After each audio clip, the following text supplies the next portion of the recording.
सहना भवतु सहनौ भुनक्तु सह वीर्यं करवावहै तेजस्विनावधीतमस्तु मा विद्विषावहै। ओम शांति शांति शांति। वेदो अखिलो धर्म मूलम, वेद सब सत्य विद्याओं का पुस्तक। वेद का पढ़ना पढ़ाना, सुनना सुनाना, मनसा वाचा कर्मणा अपने व्यवहार मिलाना हम सभी श्रेष्ठ जनों का, आर्यों का परम कर्तव्य है। हमारी प्राचीन यह सनातन वैदिक परंपरा, जिसमें हमारे प्रत्येक गुण कर्म स्वभाव का हमारे संस्कारों पर गहरा प्रभाव पड़ता है, हम अपने जीवन को और इस जगत को दिव्यता से आपूरित कर सकें, दिव्यता से आप्लावित, अभिसिंचित, अभिषिक्त कर सकें, सुरभित कर सकें, सुवासित कर सकें, ऐसा हमारा कर्म होना चाहिए। और कर्म करने के तीन ही साधन हैं, एक मन है, एक वाणी है और शरीर। तीन प्रमुख जो अंग हैं कर्म के, इन कर्मों के अनुष्ठान में इनकी बहुत बड़ी भूमिका होती है। हम सार्थक कर्म करें, निरर्थक कर्म ना करें, निष्काम कर्म करें, सकाम जो लोलुपता को, जो काम क्रोध लोभ मोह को बढ़ाने वाले कर्म हैं, ऐसे कर्मों से हम बचें। जो आत्म कल्याण से विश्व कल्याण का एक पावन ध्येय है, पावनी परंपरा है, उसका हम निर्वहन करें। बहुत ही सुंदर चर्चा चल रही है और हम स्वाध्याय कर रहे हैं यजुर्वेद के 20वें अध्याय। पिछली कक्षा में हमने 19वें अध्याय कुछ मंत्रों को रखा था। आज हम 20वें अध्याय के 6ठे मंत्र को आपके समक्ष रखेंगे। राजा की इंद्रियां। पहले तो ये चर्चा की थी कि जितेंद्रिय कौन है। जितेंद्रियो ही शक्नोसि वसे स्थापयितु प्रजा। जितेंद्रिय राजा ही तो प्रजाओं को वश में जो है रख सकता है, स्थापित कर सकता है। इस दृष्टि से यहाँ पर एक राजा का कैसा जीवन होना चाहिए, वाक व्यवहार कैसा होना चाहिए, तो बहुत ही सुंदर यहाँ पर बात कही है। मैं पहले वेद मंत्र लिखता हूँ, फिर चर्चा करता हूँ। ओम जिह्वा में भद्रम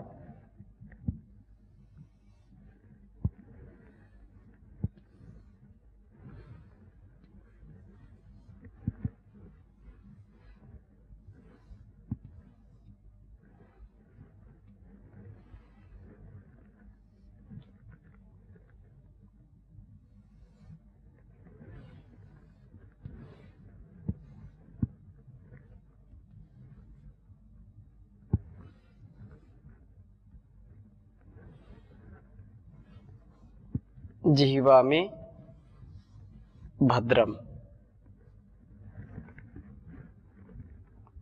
वांग महो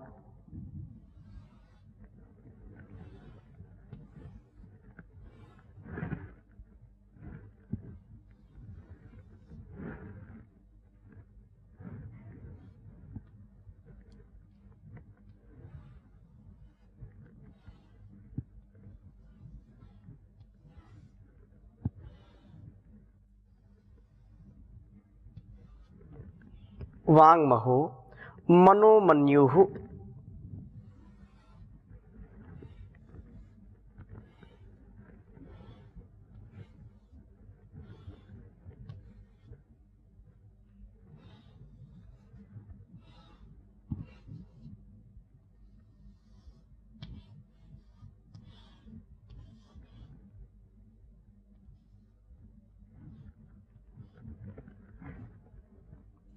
स्वराट भामः।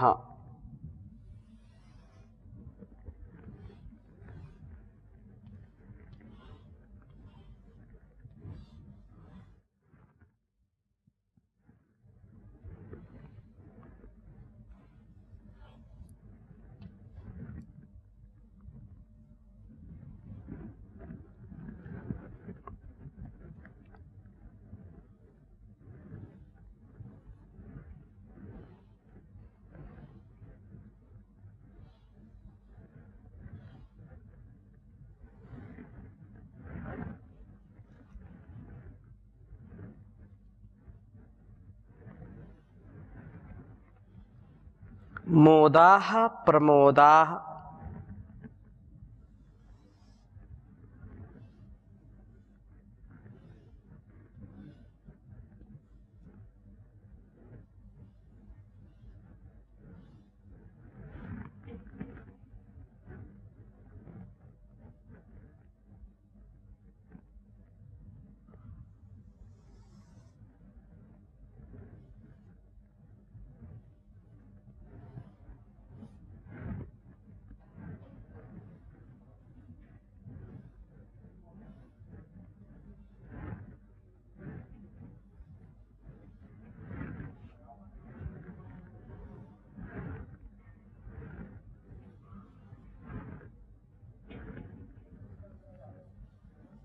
मोदा प्रमोदा अंगुलीरंगानि।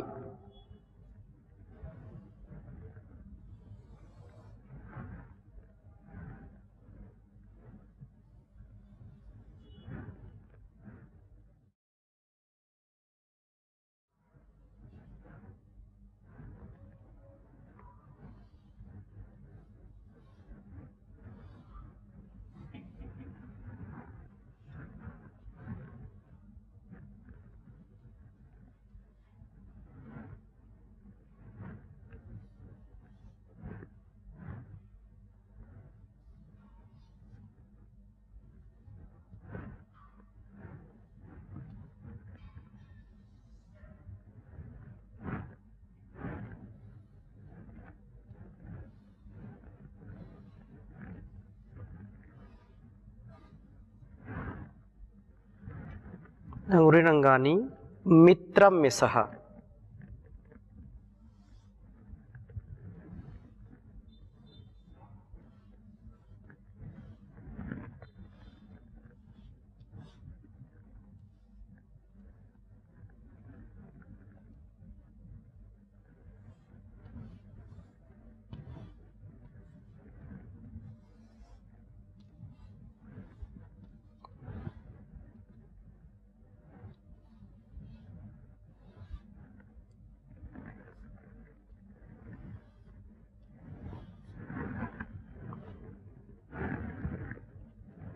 मित्रं में सह।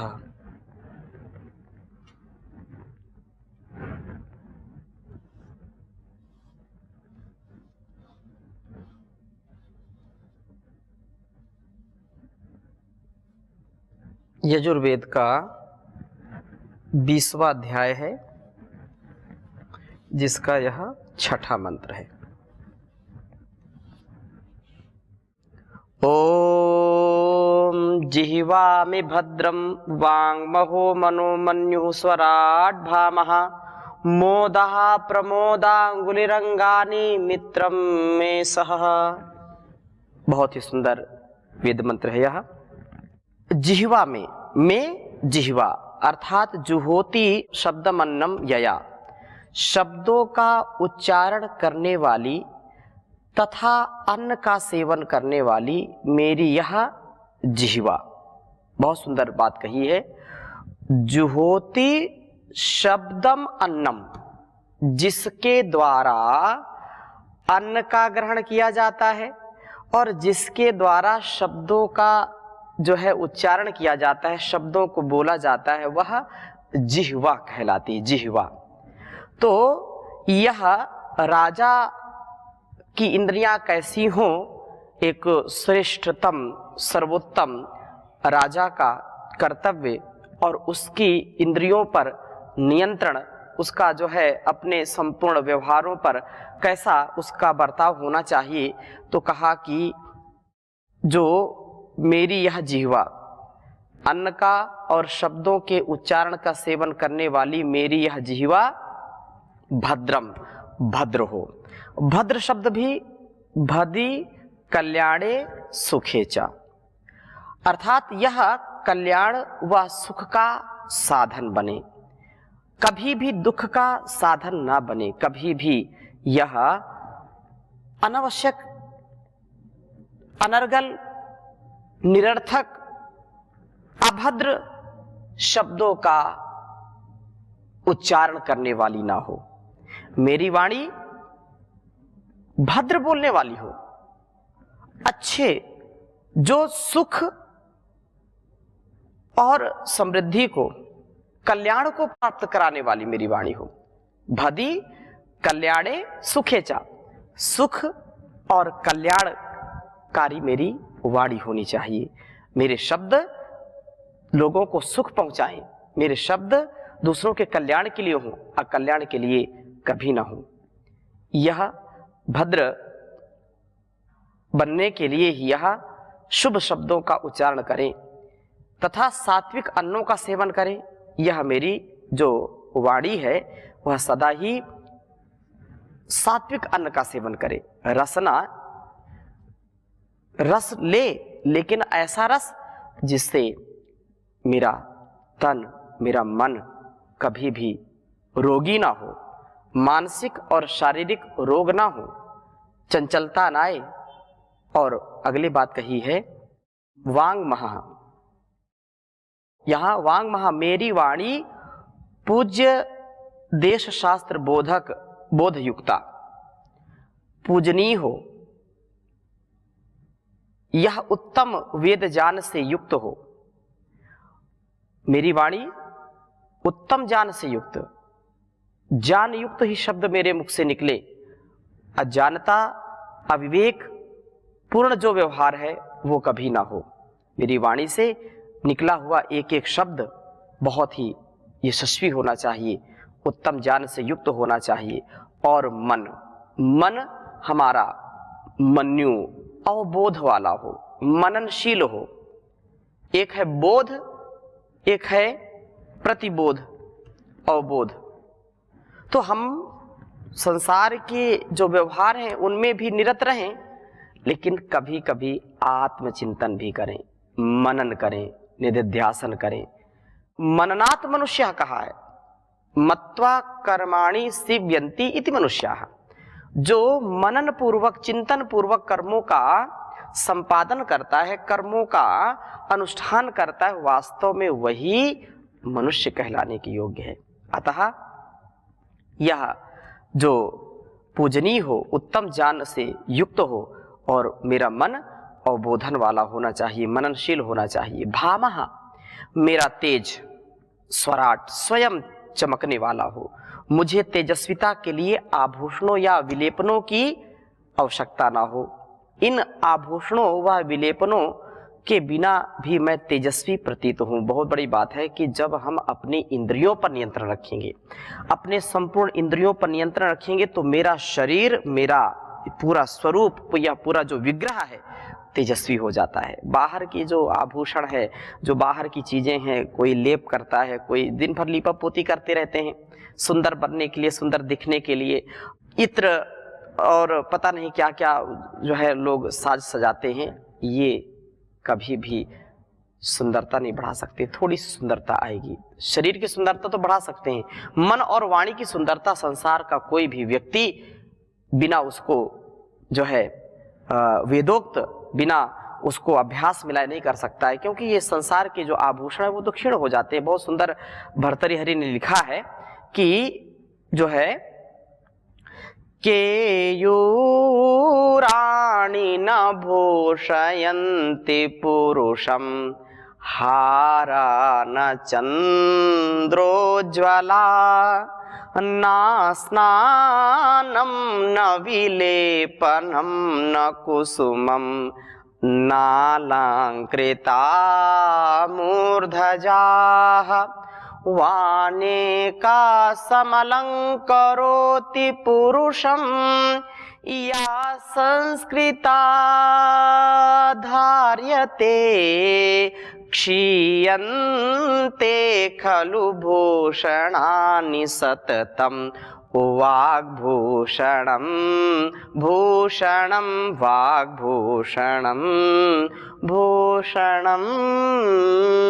बहुत सुंदर बात कही कवि ने, जो इस वेद मंत्र में भी आया है कि वास्तव में तुम्हारा जो ये श्रृंगार है ये सब परमानेंट नहीं है। केयूराणि न भूषयन्ति पुरुषम, बहुत जो है बाजूबंद और हार और मुकुट या मोती माणिक के सोना चांदी धारण करने से व्यक्ति कभी सुंदरता को प्राप्त नहीं होता है। ये सब क्षीण होने वाले हैं। केयूराणी न भूषंती पुरुषम न हारा न चंद्रोज्वला, वो बड़े बड़े हार पहन लें और जो है बिल्कुल आभूषण चमकते दमकते हों, ना, इससे नहीं होगी। क्षीयन्ते खलु भूषणानि सत्तम, ये सब जो है क्षीण हो जाते हैं, चाहे कितना भी चंदन का लेप कर लें, चाहे फेरन लवली लगा लें, ये इससे सुंदरता नहीं आती है। और क्षीयन्ते खलु भूषणानि सत्तम, ये जो बनावटी श्रृंगार है, बनावटी जो अपना अलंकार हम धारण करते हैं, सब क्षीण होने वाले। वाग भूषणम भूषणम, सच्चा कोई आभूषण है, सच्चा कोई श्रृंगार है, सच्चा कोई आपको विभूषित कर सकता है तो आपकी वाणी है, आपका वाक व्यवहार है। वाग भूषणम भूषणम, ये सारा संसार का बहुत ही जो है बहुत उन्नत जीवन जीना चाहते हैं तो वाणी पर नियंत्रण रखिए। यही बात यहाँ कही है कि सच्चा आभूषण यही है, तेजस्विता मेरे अंदर हो और अंगुलियां अगिगतो, कर्मों में व्याप्त होने वाली हो, सदा कर्मों में स्थापित की जाने वाली हो। ये दिधीतियां, ये जो है हमारी अंगुली अगिगतो, ये अंगुलियां काम करती ना, इनका जो है सार्थकपन इसी में है कि ये कर्मों को करें, सेवा करें। हाथ पे हाथ धर के बैठने वाला कभी भी विजय को प्राप्त नहीं होता। इन हाथों से, अंगुलियों से परमात्मा ने कुछ करने के लिए इनको बनाया है, इसलिए कर्म करो, कर्म का आधान करो, जीवन की और जगत की समस्याओं का समाधान करो। तो ये बहुत सुंदर बात कही यहाँ पर। और कहा है कि मोदाहा, मेरी प्रसन्नता का कारण बने, ये मेरी सारी इंद्रियां मेरी प्रसन्नता का कारण बने, मेरी अंगुलियां भी मेरे प्रसन्नता का कारण बने। इसी प्रकार अंगानी, ये सारा संपूर्ण क्रियाओं में व्याप्त रहने वाले मेरे सब अंग प्रत्यंग प्रमोदाहा, मेरे प्रकृष्ट आनंद का कारण बने। मोदाहा प्रमोदाहा अंगुलिर अंगानी मित्रम में सहा, ये जो है बहुत ही जो है दिव्यता को धारण करने वाली हो। ये प्रमोदाह, प्रकृष्ट, मुदिहर्षे धातु है तो प्रकर्षण, प्रकृष्ट आनंद की प्राप्ति का ये कारण बने। और सह, सहन शक्ति, सहमर्षणे धातु से तो कहा सहनशीलता, जिसके जीवन में सहनशीलता है वह व्यक्ति कभी भी निराश नहीं हो सकता, वह व्यक्ति कभी भी उदास नहीं हो सकता, वो कभी हताश निराश परेशान नहीं हो सकता है। इसलिए मेरे अंदर सहन शक्ति होनी चाहिए, तपोद्वंद्व सहनम। और मैं मित्रम, मेरी जो है मित्र हो, यह मुझे पापों से बचाने वाली हो। मैं मित्रम, ये सब कुछ जो सहन शक्ति मेरी मित्र होनी चाहिए और पापों से बचाने वाली होनी चाहिए। मेरी जिह्वा भद्र होगी, वाणी महनीय होगी, मन विचारशील, मेरा तेज जो है निमित्तांतर निरपेक्ष होगा, अंगुलियां और अंग क्रियाओं में व्याप्त रह करके आनंद का अनुभव करेंगे, सहन शक्ति मेरी मित्र होगी, तो कितना सुंदर यह मेरा जीवन होगा। एक राजा, ये भी एक जो है संसार है, शरीर भी एक संसार है, तो इस संसार का, इस जो है इंद्रियों का जो संसार है, इसका राजा क्या है? आत्मा है। और आत्मा भी तभी सद्गति को, तभी मुक्ति को प्राप्त होता है जब इंद्रियां उसकी नियंत्रण में हों। मन, बुद्धि, चित्त, अहंकार, ये सारी इंद्रियों पर नियमन होना चाहिए, नियंत्रण होना चाहिए, तो फिर व्यक्ति जो है मानव से महामानव बन जाता है और वह वामन से विराट बन जाता है। हम प्रभु को ऐसे ही ध्यान में रखते हुए अपने जीवन और जगत का कल्याण करने में निरत रहें। किसी भी प्रकार से अपने आप को हम धोखा ना दें, ना परेशान हो, ना परेशान करें। हमारी वाणी बहुत पवित्र दिव्य होनी चाहिए। तो बहुत सुंदर बात कही है, उस सृष्टि के पालक को सब मिलकर नमन करो, वो सबका रक्षक है, उसका भजन करो। ऐसी वाणी बोलो खिल जाए मन बगिया, ऐसी वाणी बोलो खिल जाए मन बगिया। भज वेद के मंत्रों को दिल अपना सुमन करो। भज वेद के मंत्रों को दिल अपना सुमन करो। उस सृष्टि के पालक को सब मिलकर नमन करो। आलसी प्रमादी तो पा सकता नहीं उसको। आलसी प्रमादी तो पा सकता नहीं उसको। सत्संग में आकर के सोए मन का जगन करो। सत्संग में आकर के सोए मन का जगन करो। वो सबका रक्षक है, सब उसका भजन करो। वह सबका रक्षक है, सब मिलकर भजन करो। क्या लेकर आए थे, क्या लेकर जाओगे। क्या लेकर आए थे, क्या लेकर जाओगे। जो पाया इस जग में उसको अर्पण करो। जो पाया इस जग में उस सब का अर्पण करो। उस सृष्टि के पालक को सब मिलकर नमन करो। वो सबका रक्षक है, सब उसका भजन करो। है अनगित काम तेरे और अनगित नाम तेरे। है अनगित काम तेरे और अनगित नाम तेरे। उस ओम नाम का तुम, उस ओम नाम का तुम सुबह शाम जपन करो। वो सबका रक्षक है, सब मिलकर भजन करो। आना जाना जग में है नियम प्रकृति का। आना जाना जग में है नियम प्रकृति का। इस चक्र से बच जाएं कोई ऐसा यत्न करो। इस चक्र से बच जाएं कोई ऐसा यत्न करो। वो सबका रक्षक है, सब उसका भजन करो। वो सबका दाता है, वो भाग्य विधाता है। वह सबका दाता है, वह भाग्य विधाता है।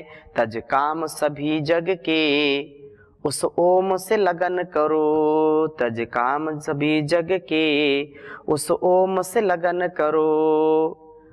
वो सबका रक्षक है, सब उसका भजन करो। उस सृष्टि के पालक को सब मिलकर नमन करो। सब मिलकर नमन करो। सब मिलकर नमन करो। तो हम उस परमपिता परमेश्वर के प्रति सदा कृतज्ञ रहें और अपने मन को, वाणी को, व्यवहार को दिव्य बनाएं। अपना जीवन, घर, परिवार, संसार का जो उपकार हम कर सकते हैं उसके लिए सदा निरत रहें। इन्हीं शुभकामनाओं के साथ, शुभ भावनाओं के साथ आज के सत्संग को यहीं पर विराम देते हैं। शेष चर्चा अगली कक्षा में। ओम शांति शांति शांति।